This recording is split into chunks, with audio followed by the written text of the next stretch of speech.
Good morning, Kurt. Yes, breaking news out of France this morning. The suspected gunman in a series of shootings in Toulouse has died after a two-day standoff with police. Melissa Lamb is live with details on this story. Melissa, what can you tell us? Well, Annette, reports from France are saying that the gunman jumped from his apartment window in a hail of bullets to his death. Now, after a 32-hour standoff,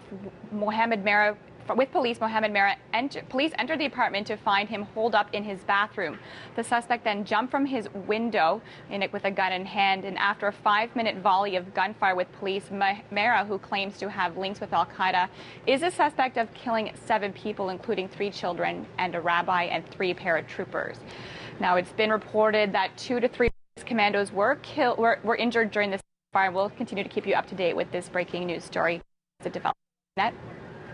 Okay, Melissa, locally now into another developing story. An early morning fire downtown is believed to have been deliberately set. It happened around 3:30 in a vacant building in the 300 block of Booth Street.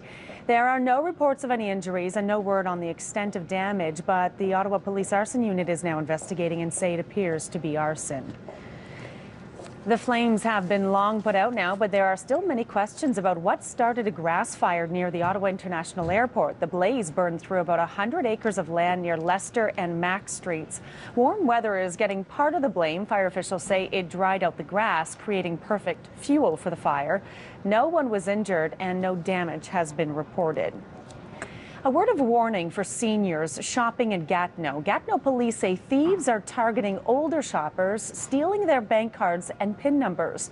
Since January, there have been 20 reported cases at malls and parking lots in Gatineau. Police say thieves are working in teams. One person will record a victim's credit card or debit card PIN number in a store.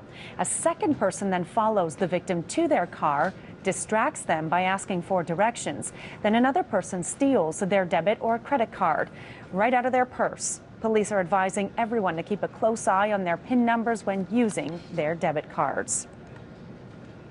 The woman convicted of first-degree murder in the death of 8-year-old Tori Stafford will be back on the stand today for cross-examination. Terry Lynn McClintock will face another round of questioning at the murder trial of her former boyfriend, Michael Rafferty. And a warning, this story may be disturbing for some viewers. How many times did he hit her with the hammer? A couple of times. You're sure? Yesterday, the jury watched a videotaped police interview in which McClintock describes how Rafferty allegedly raped and then killed Tori using a hammer. But on the stand, she told the jury she had killed the girl. The jury was also shown a series of letters McClintock wrote from a detention center before the murder that used disturbing, violent imagery and portray herself as a thug at the institution. Students in Quebec have held several protests against a plan to hike tuition fees, and today the biggest protest yet is expected to hit the streets of Montreal. The demonstration comes 2 days after the budget and the government's refusal to back down on tuition increases. The province is nearly doubling post-secondary fees over the next 5 years. More Canadian music stars will be taking the stage at the Junos here in Ottawa. It's like a waving flag. I get older, I will be stronger.